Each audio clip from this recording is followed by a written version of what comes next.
presidente Jair Bolsonaro editou 4 decretos que alteram a regulamentação do Estatuto do Desarmamento. Pelas redes sociais, o presidente esclareceu. Em 2005, via referendo, o povo decidiu pelo direito às armas e pela legítima defesa. Uma edição extra do Diário Oficial da União desta sexta-feira traz um pacote de alterações dos decretos número 9.845, 9.846, 9.847 e 10.030 de 2019, que regulamentam a Lei número 10.826 de 22 de dezembro de 2003, também conhecida como Estatuto do Desarmamento. Tomando como premissa a necessidade de observar os limites estabelecidos pela Lei nº 10.826 de 2003, os decretos, em resumo, propõem uma série de medidas destinadas a desburocratizar procedimentos, aumentar a clareza das normas que regem a posse e porte de armas de fogo e a atividade dos colecionadores, atiradores e caçadores, os CACs, reduzir a discricionariedade de autoridades públicas na concessão de porte e porte de armas, ampliar as garantias de contraditório e ampla defesa dos administrados e adequar o número de armas, munições e recargas ao quantitativo necessário ao exercício dos direitos individuais e ao cumprimento da missão institucional das categorias autorizadas a terem posse e porte de armas pela lei. O pacote de alterações dos decretos de arma compreende um conjunto de medidas que, em última análise, visam materializar o direito que as pessoas autorizadas pela lei têm à aquisição e ao porte de armas de fogo e ao exercício da atividade de colecionador, atirador e caçador nos espaços e limites permitidos pela lei. Tudo isso através da desburocratização de procedimentos, do aumento de clareza da regulamentação, da redução da discricionariedade de autoridades e da garantia do contraditório e ampla defesa, o que também aumenta a segurança jurídica das pessoas, além da facilitação do acesso de instituições de segurança pública, como as polícias, e de garantia do Estado Democrático de Direito, como o Judiciário e o Ministério Público, aos instrumentos de trabalho indispensáveis ao cumprimento de sua função institucional, estando as propostas, posto isso, a serviço da melhoria da segurança pública, valor tão caro aos brasileiros e brasileiras. Dos deputados e senadores, diz claramente que nós somos invioláveis nos votos, palavras e atos, opiniões. É claro que a gente tem sim o direito de externar as nossas opiniões, as nossas palavras, os nossos atos também. Se nós estamos participando de alguma atividade como essa aqui e externamos a nossa opinião, nós não estamos apenas falando em nosso nome, nós estamos falando em nome daqueles que nós representamos, que são os eleitores. Então, para isso é que existe a eleição de representantes do povo. E exatamente em função disso daí, para terem uma ideia, nesse momento a gente está discutindo, eu estou com 2 volumes aqui, que são as minhas razões de defesa que estamos apresentando. A Procuradoria-Geral da Câmara, assim como a deputada Bia também tem as dela, e vários outros deputados, porque tivemos o sigilo bancário quebrado, acusados de estarmos apoiando manifestações antidemocráticas. Nada a ver com isso daí. Primeiro que não apoiamos, e se tivéssemos apoiado, teríamos todo o direito, assim como cidadãos, não somente como deputados. E a acusação de que a gente fez uso de verba parlamentar, de verba pública, para a divulgação da atividade parlamentar, também é uma coisa furada, porque todos têm essa verba, ela está legal, ela está legalizada, reconhecida, e não tem motivo de estarmos sendo atacados. A agressão que é feita à Câmara dos Deputados e ao Senado Federal com esse inquérito 4828, ela precisa ser contestada porque ela pode ser o começo de muitas coisas. A gente tem preocupação quanto a isso e a nossa liberdade de expressão, ela precisa continuar acontecendo. E lembrando que nós também tivemos o cerceamento da liberdade de imprensa quando alguns blogs e a mídia não tradicional também tiveram seus materiais apreendidos e estão impedidos de fazer uso da palavra, externando aquilo que as pessoas que assistem a eles, elas possam ouvir e ver o que eles estão fazendo. Então a gente precisa sim ter muito cuidado com isso e mais preocupação agora, deputada Bia, com o PL das fake news, esse PL 2630 que está chegando aqui na Câmara, que já chegou na Câmara, e que a gente tem uma preocupação sim, porque ele pode cercear a nossa liberdade de expressão, não somente do deputado, dos brasileiros como um todo. A Constituição existe para isso, a gente precisa fazer com que a vontade do povo, que é soberana, ela sim é soberana, ela seja cumprida. A gente lamenta, não é uma agressão às instituições, pelo contrário, talvez algumas instituições estejam sendo agredidas quando o presidente da República nomeia alguém e é impedido por um ato monocrático de um integrante de um outro poder. Essa é a realidade que a gente está vivenciando, e a gente quer hoje aqui fazer um chamamento que mais deputados e senadores possam se juntar a nós para que a gente possa estar juntos nessa discussão em prol da nossa liberdade de expressão, liberdade de opinião, liberdade de imprensa e também da nossa inviolabilidade como deputados federais. Alguém mais quer falar? Obrigada. Se você continuar falando, você quer cercear a minha palavra. Bom, boa tarde a todos. Obrigada por estarem aqui. A nossa intenção é a gente lembrar ao parlamento, né, a cada parlamentar aqui, que essa prerrogativa da inviolabilidade da palavra, do voto, da opinião, ela é garantia da própria democracia. É ela que garante o exercício do nosso mandato. E nós estamos aqui para representar o povo. Então, nesse momento, é preciso que a gente separe qualquer ideologia, qualquer inimizade. O que nós temos que pensar é que essa prerrogativa de cada um de nós. Então, nós não podemos concordar até quando um adversário político nosso tem essa sua prerrogativa ceifada, porque isso acabará por atingir a todos, a qualquer um dos parlamentares. E além dessa nossa prerrogativa, é muito importante que a gente lembre que estamos aqui para representar o povo, e a voz do povo que está também ameaçada com esse projeto que a gente chama da censura. Ninguém sabe o que são fake news. Fake news, como disse o grande Guilherme Fiuza, é o que quiser que seja, é qualquer coisa. E nós conclamamos, inclusive, a imprensa, que não faz parte desse projeto, mas pode vir a fazer por uma emenda de qualquer parlamentar. E também os senhores poderão ter a liberdade de vocês ameaçar.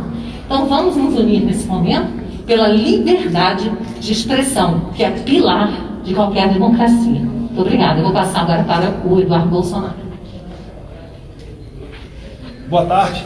Eu queria aqui não ser repetitivo, então somente agregar que o artigo 53 da Constituição sofreu uma alteração através de uma emenda em 2001. Até então, o texto constitucional dizia que deputados e senadores são invioláveis, civil e penalmente, por suas opiniões, palavras e votos.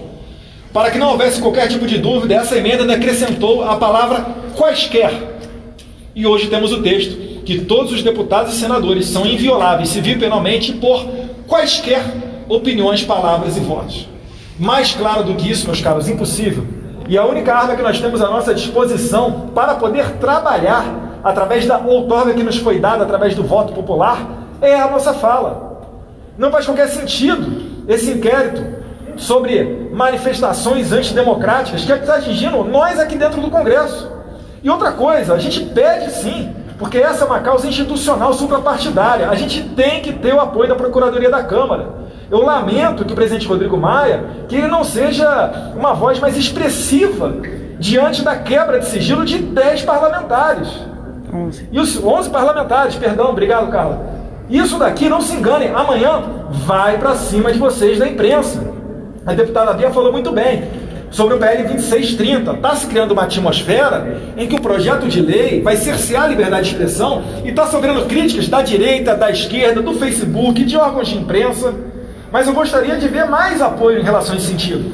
Óbvio que nós temos nossa diferença. Vocês sabem que eu sou um crítico de boa parte da imprensa. Mas eu não quero de maneira nenhuma ganhar essa guerra calando os senhores. Vamos para o debate.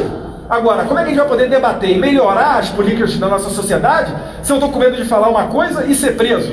Ou se o internauta, como por exemplo o Oswaldo Eustáquio, que faz um trabalho jornalístico, se ele fala alguma coisa e ele é preso? Não faz sentido. Então é somente esse o nosso apelo. Eu agradeço aqui aos deputados dos mais diversos partidos. Aqui às vezes tem deputado aqui que a gente troca farpa no plenário, mas a gente está aqui hoje por quê? Porque nós somos maduros o suficiente para entender que numa democracia o direito à liberdade de expressão tem que valer, tem que viger, independentemente da vontade de uma ou outra autoridade. Então eu passo a palavra aqui a quem desejar fazer uso da palavra. Santinho, Hildo, vai lá, Santinho. Pedro Lucas, Paulo Martins, Nivaldo. Pode. Boa tarde a todos e a todas.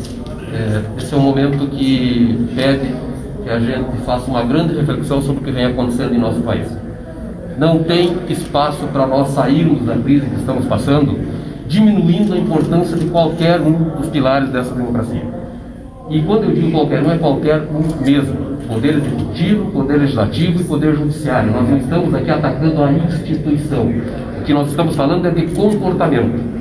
A ninguém pode ser dado o direito de manchar a imagem de uma instituição a partir do ato dos seus integrantes. E nós, do Parlamento, nós que recebemos a procuração para trazer a voz daqueles que estão clamando por justiça, estamos aqui hoje dando total apoio a esse ato que está sendo promovido pelo deputado General Girão, pela deputada Bia Kiss e por todos aqueles que se sentiram injustiçados nesse processo.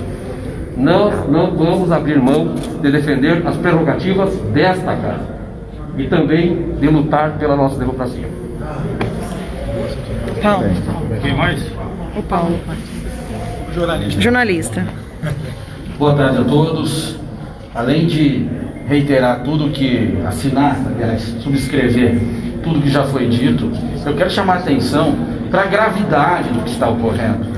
Quando a inviolabilidade dos deputados, das opiniões, posições e votos, ela é relativizada, o que está ocorrendo no fundo disso como resultado é a inviabilidade do próprio parlamento, que, como por definição, é o lugar onde a sociedade se manifesta através de seus representantes eleitos. Então, quando essa manifestação ela pode ser alvo de criminalização, o parlamento sim está sendo viabilizado, sua ação está sendo limitada para quem interessa no momento. E a gente não pode permitir isso. A casa não está devidamente atenta ao risco, ao que representa realmente todo esse movimento que está ocorrendo.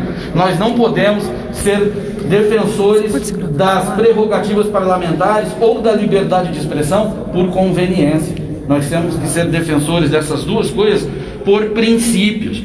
Defender a liberdade de expressão quando a gente concorda com o que está sendo dito é uma beleza. Eu quero ver defender quando a gente não concorda com o que está sendo dito, mas luta para manter o seu direito daquele de dizer. E esse é o ponto. Tudo isso envolve um movimento maior. É aqui no parlamento, é também as iniciativas legislativas que vêm ocorrendo e também interpretações judiciais a respeito de outros casos que a gente já vê pipocar em primeira instância, como no Rio de Janeiro. O juiz acabou de dar uma decisão dizendo que o réu, ele extrapolou o seu limite de liberdade de pensamento. O que é isso? Então, o PL que fala de fake news, o popular PL das fake news, ele mira primeiro nas redes sociais, mas ele acaba atingindo a liberdade de expressão. E quando atinge a liberdade de expressão, atinge aqui do parlamentar, atinge das pessoas que são usuárias das redes, atinge de vocês, profissionais de imprensa, qual eu também sou. E que se a opinião agora que incomoda é aquela que está nas redes ou a que está na tribuna da imprensa, logo será aquela que está nas bancadas dos telejornais, nas páginas de opiniões dos jornais ou nas colunas de revistas. Esse movimento não tem que ser só desses parlamentares.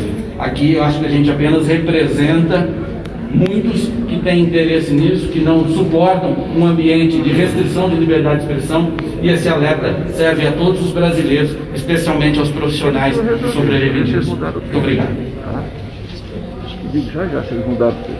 Além de reiterar o que os meus colegas falaram, eu queria dividir com os senhores um sentimento que hoje é meu, mas amanhã pode ser de cada um dos senhores ou de alguns dos senhores. Eu tive meu sigilo bancário e telemático, nem sabia que existia isso, quebrados, por conta de um tweet. Eu pergunto aos senhores, até que ponto isso não pode chegar até os senhores jornalistas, até o povo? Eu, como deputada federal, embasada em todos esses argumentos que meus colegas disseram, tenho tido medo, nas últimas 2, 3 semanas, de me manifestar. Uma representante do povo brasileiro com medo de se manifestar. É até esse ponto que a gente quer chegar. Daqui a pouco isso pode atingir os jornalistas. Já está atingindo o povo. Eu clamo aos senhores que, por favor, deem voz a esse apelo que a gente tem feito aqui. porque a gente não está defendendo os nossos mandatos só, ou essa instituição. A gente está defendendo o pilar principal da democracia, que é a liberdade de expressão e de pensamento. Muito obrigada. Talvez a ideia seja que esse primeiro movimento de hoje, dessa semana, ele possa se repetir todas as semanas agora, com a adesão de mais deputados e senadores, inclusive também, porque também tem senadores que pensam como nós. Não podemos nos calar, como falou aqui a deputada Carla, não podemos nos calar, não vamos nos calar. Essa é a grande realidade. A gente vai enfrentar isso aí, porque nós acreditamos que a democracia, para existir, tem que ter esses pilares como sendo obedecidos. Nenhuma ditadura será boa para o Brasil, muito menos se for uma ditadura puxada por ações judiciais. Muito bem. Vamos fazer uma fotinha,